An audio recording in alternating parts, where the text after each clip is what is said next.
Hola, ¿cómo están? Muy buenas noches. Bienvenidos a Aquí se debate por CNN Chile. Esta noche vamos a hablar de un tema que está acaparando la atención y que la va a acaparar en los próximos días. ¿Qué pasa con la adopción homoparental? Dentro de la próxima semana, el presidente Sebastián Piñera presentará una indicación a la ley de adopción, donde probablemente esté contenida la posibilidad para las parejas homosexuales de adoptar un niño. ¿Están de acuerdo? ¿En desacuerdo? Pueden participar de este debate con el hashtag DebateCNN junto a los invitados que tenemos esta noche para debatir estas posiciones, y les damos la bienvenida a los dos. Le doy la bienvenida a Pablo Valderrama, él es subdirector del Centro de Estudios Idea País, bienvenido. Director ejecutivo hace poco, así que... Director ejecutivo, lo corregimos. Gracias. Y Juan Ignacio Pi, presidente de Iguales. Juan Enrique, ya, los dos tengo... Puedo partir de nuevo. Puedo partir de nuevo. Juan Ignacio, bienvenido también, gracias por estar con nosotros. Claro, en esta discusión que está comenzando, todavía no se presenta la indicación, pero hay grandes expectativas. Yo quería partir por otra cosa. ¿Qué define una familia, Pablo? Bueno, yo creo que la definición de familia es principalmente en razón de algo. Y ese algo es ese entorno, esa comunidad que permite que nazcan hijos y que permite que exista la especie humana se reproduzca. Y en ese sentido me parece que uno dice que algo es familia pensando principalmente en un papá, una mamá y un hijo. Sin embargo, no hay que ser muy sabio para darse cuenta que la familia en el último tiempo, sobre todo en el último tiempo, ha habido una serie de mutaciones y por lo tanto existen otras formas de familia que también el Estado, de hecho el artículo 1 de la Constitución tiene el deber de fortalecer, y estoy pensando también en la familia en donde existe solamente una mamá y el hijo, la abuela, el nieto, incluso otro tipo de vínculos familiares. Por lo tanto me parece que hay un concepto tradicional que permite decir a los otros tipos de familia que eso es familia, pero se necesita a mi juicio un criterio, porque de lo contrario, si no todo podría ser familia, me parece que no todos los vínculos lo constituyen. Juan Ignacio. Yo creo que efectivamente no todos los vínculos son familia. Sin embargo, la familia es un ente poco... es un ente que ha mutado durante el tiempo, ¿verdad? Yo creo que es difícil decir que hay familia solamente cuando hay reproducción, desde luego. Porque, por ejemplo, ¿qué ocurre con una pareja que no puede tener hijos? O con una pareja que no quiere tener hijos. O con una pareja de ancianos, ¿verdad?, que contraen matrimonio. O bien con dos hermanos. Las familias son aquellos vínculos en los cuales las personas se refugian, en los cuales son el espacio más íntimo de desarrollo de las personas, donde las personas se apoyan. Por lo tanto, yo creo que, y también, por cierto, así lo ha dicho la Corte Suprema, así lo ha dicho la Corte Interamericana de Derechos Humanos, no hay una definición única de familia. La familia no está ligada exclusivamente a lo reproductivo, sino que más bien al espacio íntimo, seguro, donde uno se desarrolla. Y en ese escenario, Pablo, una familia constituida por dos homosexuales que han contraído el acuerdo de vida en pareja, o tal vez no, ¿son una familia o no? Lo que pasa es que hay que determinar qué es lo que, insisto, el punto de qué es lo que constituye la familia. Si podemos decir que ese tipo de relación, en relación a, o consideramos que tiene elementos similares a lo que sucede entre una pareja heterosexual, bueno, habrá que ver caso a caso. Yo en principio pensaría que no, como así también considero que la relación, por ejemplo, de amistad, yo tengo muchos amigos, o con mi mejor amigo, yo no digo constituir una familia, ese tipo de relación me parece que tiene una distinción que es bien importante. Y respecto al tema de la reproducción, que tal vez no se puede haber entendido del todo, es no necesariamente ahí donde hay reproducción, necesariamente hay familia, pero sí uno puede decir que algo es familia. En el caso, por ejemplo, de esta pareja que decide no tener hijos, uno puede decir que hay ciertos elementos que son similares a quienes sí pueden, en ese caso, tener una relación sexual que va a terminar, en este caso, con la reproducción. Por lo tanto, lo importante no es fijar, o a mi juicio, tu definición es un poco amplia, porque en el fondo todo cabría dentro de eso. O sea, al final, el espacio de refugio, yo no considero que con mi perro, al cual le tengo mucho cariño, o mi hermano, por ejemplo, o sea, con mi amigo, por ejemplo, o cualquier otra persona a la cual yo le tenga mucho cariño, eso va a constituir necesariamente mi familia, sino que hay ciertos rasgos que hay que identificar, y a mi juicio, uno de esos, por ejemplo, la reproducción. Podemos discutir sobre los demás. Y sobre este escenario que estamos debatiendo y que estamos haciendo la definición de familia, ¿ustedes creen que efectivamente la ley debe consagrar el derecho para que una pareja homosexual pueda, como constitución de familia, adoptar un niño? Qué bueno que lo dijiste, porque me parece que es un error desde el punto de vista jurídico considerar que exista algo así como un derecho a adoptar. Me parece que ninguno de nosotros va a tener nunca, o debiese tener nunca, un derecho a adoptar, porque cuando hablamos de adopción el foco no debiesen ser los adoptantes, sino los adoptados. Y en ese caso la pregunta es, ¿cuál es el mejor entorno? Y eso es lo que me gustaría fijar acá. ¿Cuál es el mejor entorno en el que un niño se puede desarrollar tanto material, pero principalmente espiritual, psicológicamente? Y a mí me parece que hay ciertas condiciones que las podemos discutir, que permiten ese desarrollo y otras que no lo permiten del todo.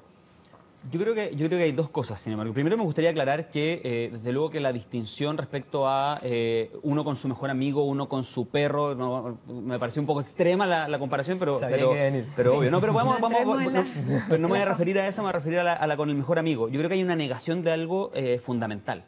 Y es que cuando yo me uno civilmente o tengo una relación de pareja con otro hombre, tengo una relación basada en el amor. En el amor, no en el amor de amigo, no en el amor filial, no en el amor, sino en el amor conyugal, si uno quisiera, o en el amor de pareja, ¿verdad? Claro. Entonces, por lo tanto, aquí no estamos comparando de una persona homosexual con su amigo, sino que estamos hablando de una persona homosexual con su pareja, con la persona con la que proyecta su vida en una familia. O heterosexuales también. O heterosexuales, desde luego. Pero por eso creo que la comparación respecto a qué es familia, es decir, de que una pareja homosexual no sería familia por la comparación de ti con tu amigo, es una comparación poco correcta, porque finalmente las parejas homosexuales tienen una relación tienen una relación de pareja, no una relación de amistad, ¿verdad? Eso como punto uno. Y respecto, pero eso no se da en el caso de la abuela con la nieta, por ejemplo, que no tienen relación de pareja, pero uno sí dice que es una... pero son familia igual, exacto, claro, porque son distintos tipos de familia. Porque la relación que media entre ellos es distinta, o sea, la forma de ser familia no son exclusivamente de pareja. ¿La familia es un núcleo de amor? Sí, desde luego. Debiese serlo, a mi juicio, pero puede que no se dé. Y por eso me parece que el amor... Y bajo esa definición cabrían muchos tipos de familia, incluyendo los que ustedes están nombrando. Claro, y por eso yo creo que el amor, la afectividad es algo... Uno piensa que se debiese dar de manera natural, pero por ejemplo, si con mis papás o con mi papá, por ejemplo, pudiese demostrar de alguna manera, que yo creo que no se puede, pero que no existe amor, yo no podría decir que por eso dejamos de ser familia. Por lo tanto, me parece que el amor es un elemento importante en la familia. Obviamente creo que acá todos estamos de acuerdo que la familia es el lugar donde se debe fomentar, se debe vivir el amor, el espacio de protección que tú decías, pero me parece que no es el único elemento, porque si es el único elemento, insisto, la definición es muy amplia, que en el fondo la crítica que te hago a ti y que tú a mí me haces en el fondo de que mi definición puede ser un poco rígida. Me parece que el desafío de tu posición es efectivamente decir, bueno, restringirlo un poco, porque lo contrario, si solamente es amor o el espacio de seguridad, bueno, no tendría límites, sería algo bien un poco difícil de abarcar. Yo no digo que sea rígida, yo digo que no es universal, que bajo los parámetros que tú estableces una familia, no todas las parejas en circunstancias idénticas, excepto en razón del sexo de las personas, dejarían de ser familia, ¿me entendí? Si tú decís que, por ejemplo, dos personas, tú dices que en la familia está...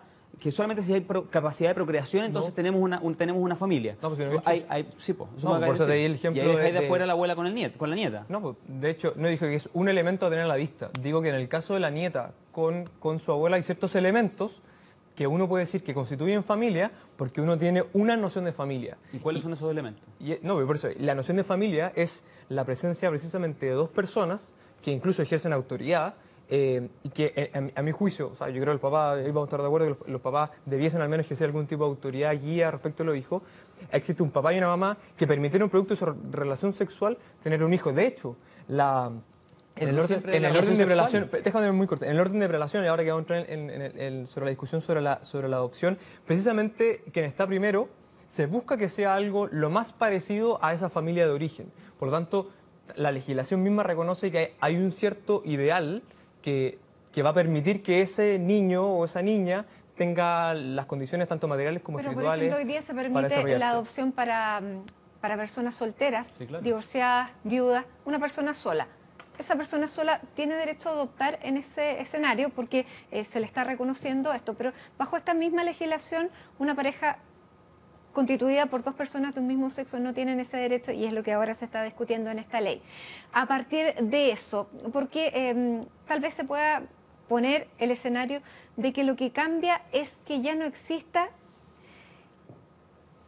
el orden de prelación, el orden de preferencia de quiénes van a ir primero frente a la adopción de un determinado niño, sino que en función del niño se elige cuál podría ser su mejor familia. Exacto. Y en ese escenario no están excluidos los homosexuales. Ustedes, me imagino, Juan Enrique está de acuerdo. Pablo. A mí me parece, todavía no hay claridad respecto a cómo va a ser, pero hoy día vi una noticia por ahí que decía que el requisito tenía que ser que existiese algún vínculo entre las personas que quisiesen optar. Y eso me parece que es muy parecida a la crítica que yo le hacía a Juan Enrique respecto a la flexibilidad y a lo amplio que es esa definición. ¿Qué significa que exista algún vínculo? Eso es lo primero. Y lo segundo, como insisto, que el prisma para analizar esto no es en relación de los adoptantes. Y bajo esa lógica yo diría que la homosexualidad en este debate es irrelevante para la discusión de la adopción, sino que lo relevante es el adoptado. Y bajo ese prisma me parece que exista algún vínculo. Me parece que es un error del gobierno si lo que se tiene por objetivo es fijar ciertos criterios que permitan cierta estabilidad para el niño. El mejor ambiente, me parece que la frase, no acuerdo exacto cómo es, pero que exista cierto vínculo, precisamente atenta contra la idea de darle estabilidad al niño. Yo creo, fíjate que estoy de acuerdo contigo en que lo más importante aquí es el interés superior del niño. Debemos efectivamente procurarle a los niños hoy en día que no tienen hogar, que de acuerdo al último informe estadístico del Sename son 9.000 niños que viven en hogares del Sename, alejados de sus familias de origen, el mejor núcleo familiar que podemos encontrarle. Déjame terminar. Hay una cosa con el dato, pero... Y en razón de eso, lo que quiero decir es que la mejor forma de procurarle a un niño la mejor familia posible es analizando todas las familias que tenemos disponibles para que puedan adoptar. Y hoy en día, en Chile, la unión civil, de acuerdo a la misma ley de unión civil, de acuerdo a la historia fidedigna de la ley, de acuerdo al debate público que tuvimos hace apenas 3 años, ¿verdad? Las uniones civiles son familia, tanto las parejas del mismo sexo como las parejas de distinto sexo. Y hoy en día están solamente esas familias, ese tipo de familias específicamente excluido de la posibilidad de adoptar. Por lo tanto, lo que nosotros deberíamos hacer para poder procurarle a esos niños la mejor familia, una vez que han perdido la suya de origen, es analizar a todas aquellas que están disponibles y que tienen interés en recibir a un niño en su seno, ¿verdad? Juan Enrique, Pablo, vamos a hacer una pausa. A ustedes también los invitamos a hacer esta pausa. En la pausa pueden ustedes tuitear con el hashtag DebateCNN sobre el tema que estamos discutiendo, que es la posibilidad de que los niños puedan ser adoptados por parejas homoparentales. ¿Qué les parece? Pueden participar junto a nosotros, ya les conté cuál es el hashtag. Nos vamos a la pausa y ya regresamos. Esto es Aquí se debate por CNN Chile.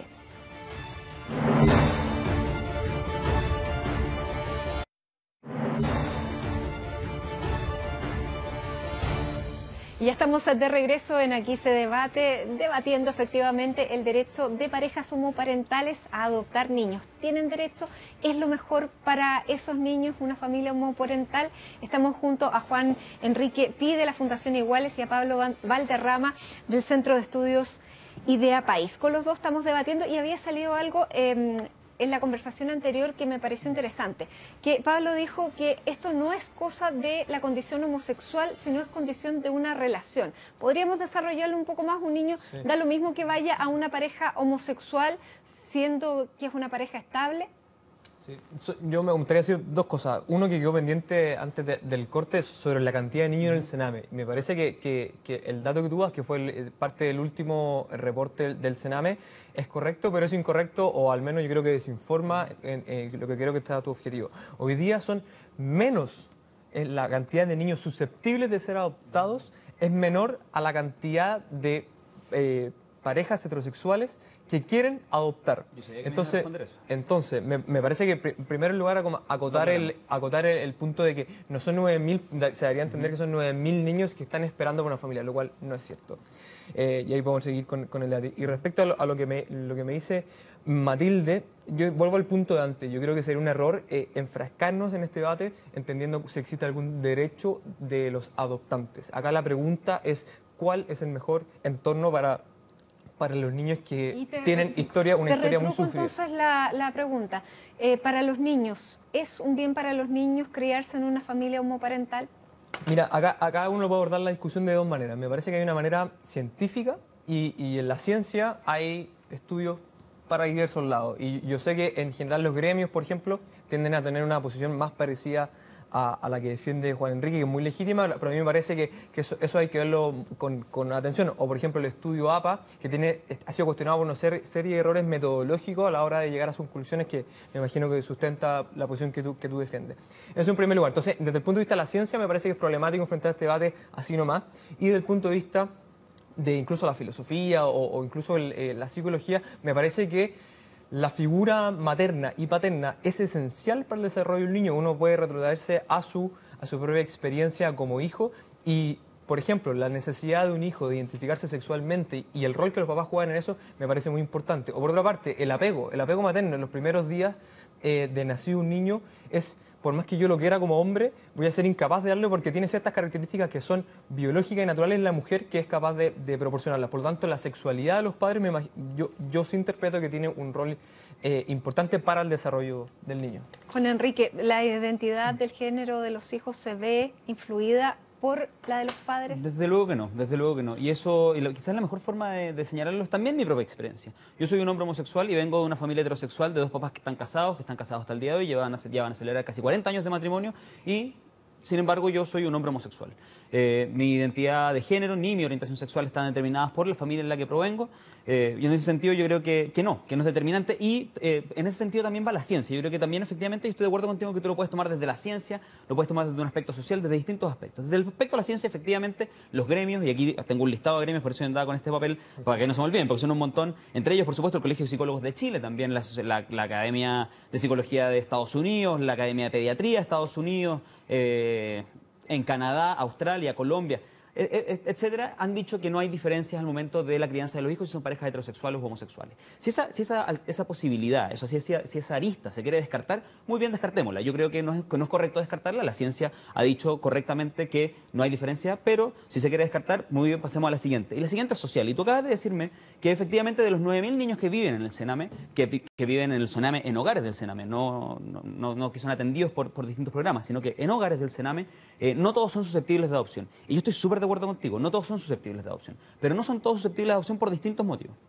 De esos 9.000, tú me dices que todavía hay más familias heterosexuales que los niños susceptibles de adopción. Lo cierto es que hay 9.000 niños y de esos 9.000 niños hay 1.000 parejas que inician al año procesos de adopción. Y de esas 1.000 parejas, solamente 500 son declaradas idóneas, lo que nos lleva a un aproximado de 400 y tantos niños adoptados al año que ha ido fluctuando, pero que se ha mantenido más o menos estable. Por lo tanto, desde el punto de vista social, ¿qué es lo que ocurre? Efectivamente, ¿por qué esos 9.000 niños no son todos susceptibles de adopción? Porque han ido creciendo. Porque desde luego las parejas están interesadas en adoptar niños menores y no un adolescente. Y efectivamente el presidente Piñera tiene razón cuando dice, aquí tenemos un problema respecto a los tiempos de adopción, son tremendamente largos, es un procedimiento tremendamente engorroso, tiene toda la razón.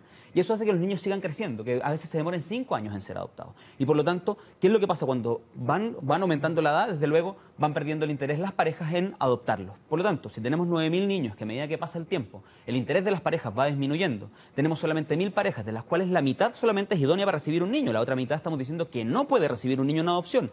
Y además tenemos 14.000 parejas que han celebrado la unión civil entre el año 2015 y el día de hoy que están excluidas a priori de iniciar ni siquiera un procedimiento, es decir, ni siquiera son evaluadas para poder ser adoptadas. Yo creo que aquí tenemos un problema también social que no podemos hacer la vista corta. Por lo tanto, desde el punto de vista de la ciencia, yo creo que sí debemos aceptarla, pero si se quiere descartar esa opción, desde el punto de vista social también tenemos una urgencia. Sí, hay dos cosas. Respecto a los datos del Sename, yo creo que también se olvidan otros asuntos que son bien importantes. En primer lugar, respecto a las parejas que quieren adoptar. De hecho, hay un aumento desde el 2003 a la fecha, un 23% de las parejas. O sea, pareciera ser que hay un fenómeno de mayores personas que quieren adoptar a niños. Incluso ya ha pasado un fenómeno contrario. En el último tiempo, la cantidad de niños susceptibles de ser adoptados ha disminuido. Entonces, por alguna... Eso, lo que, déjame tener el punto. Entonces, eso es lo que refleja principalmente es que hoy día no existe una carencia de familias que puedan recibir a niños. Y en segundo lugar, me parece que centrarnos en este asunto sobre los números, que hay que ver lo que puede pasar, sobre todo si es que las causas por las cuales se puede adoptar un niño o se rechaza que no sea adoptado, que hoy día son muy estrictas, si se amplían, que algo de lo que yo estoy de acuerdo, hay que ver lo que pasa. Pero esta discusión en torno a los números me parece que esquiva el fondo del debate. El fondo del debate es efectivamente, a mi juicio, si es que un niño tiene el derecho o no a tener una mamá y un papá, con todo lo que eso signifique. Y cuando digo con todo lo que eso signifique, no estoy pensando solamente en roles de género. ¿Con la persona soltera? ¿Cuál es la pregunta? Que tiene derecho a adoptar, que está dentro de las posibilidades para adopción. Yo insisto, Matilde. Y entonces, ¿no sería lo mejor para un niño, una persona sola? O sea, de hecho, hay un orden de prelación en que esa persona sola está posterior a un matrimonio. Por lo tanto, me parece que sí. Si a mí me preguntan, yo estoy por que los niños sean criados por una mamá y un papá. Yo insisto en el punto, yo sé que puede ser una cosa de lenguaje, pero es muy bueno que acá lleguemos a algún tipo de acuerdo respecto a eso, que es que no existe un derecho a adoptar. Acá es la situación de los niños la que está en juego. Por lo tanto, ante la pregunta de si es mejor una familia con un papá y una mamá o una persona sola, yo no tengo ningún lugar a duda y creo que tú, Juan Enrique, vas a estar de acuerdo conmigo, es que es deseable un niño que se críe con su papá y una mamá versus una persona sola. No, yo no estoy de acuerdo contigo. Yo creo que lo más importante para un niño que ha perdido su hogar no es necesariamente una mamá y un papá, sobre todo considerando a la vista, teniendo a la vista los análisis de la ciencia que te nombraba recientemente y evidentemente considerando que estos niños están en una situación de vulnerabilidad tremenda. O sea, hace poco se entregó el informe de la directora Tonda en la cual decía las tremendas situaciones de vulnerabilidad en la que viven los niños de Sename. Entonces a mí me parece un poco porfiado querer decir que por asegurarle a un niño por un supuesto derecho del niño a tener una mamá y un papá. No, pero espérame, el derecho del niño a tener una mamá y un papá. O sea, en la Convención de Derechos del Niño, artículo 9, se establece el derecho de un niño a vivir incluso con su padre y su madre. Sí, ok, pero al vivir en su familia. Se refiere a vivir en su familia. Y por eso tiene el derecho a tener un padre y una madre. A vivir en su familia. Eso, Pero, a lo que se refiere ¿un niño tiene derecho a un papá y una mamá o no? Esa es la pregunta fundamental. ¿No tiene derecho? No, pues los niños eso me parece problemático considerar que un niño no tiene derecho a un padre y una madre. No me malinterpretes ni pongas palabras en mi boca. Bueno, estamos debatiendo y te acabo de decir que no quise decir eso. El derecho de un niño a tener una mamá y un papá tampoco existe, por cierto. No es que el niño tiene derecho a tener una mamá y un papá. Cuando hablamos de niños que han perdido su familia, y por eso mismo se permite la adopción por parte de personas solteras, lo que estamos hablando es que los niños tienen derecho a tener una familia. Y cuando los niños pierden esa familia, no pueden volver a su familia de origen por situaciones de vulnerabilidad, por situaciones de violencia, lo que debe procurarle el Estado es una familia. Y cuando tú dices que aquí los niños tienen derecho a tener exclusivamente una mamá y un papá, y ese es el único derecho que tienen, o el derecho que primero les asiste, entonces tú estás diciendo de que si eventualmente no tuviéramos la cantidad de familias disponibles... Señores, se nos acabó el tiempo. Entonces, esos niños deberían permanecer en el Sename. ¿Los niños tienen derecho a un papá o una mamá, sí o no? Los niños tienen derecho a una familia. Muy bien, no tienen derecho se cierra así el debate. Muchísimas gracias, Juan Pablo, muchísimas gracias, Juan Enrique, por estar con nosotros debatiendo en este tema que recién comienza. Porque, de acuerdo al gobierno, dentro de los próximos días se va a introducir una indicación a la ley de adopciones. Como bien esa indicación se va a incluir a las parejas homosexuales para que los niños puedan tener en ellas también una familia. Es parte del debate. Ustedes pueden seguir con nosotros también siendo parte de esta discusión con el hashtag DebateCNN. Muchísimas gracias por haber estado aquí en CNN, por habernos acompañado y por supuesto por todas sus opiniones. Muy buenas noches.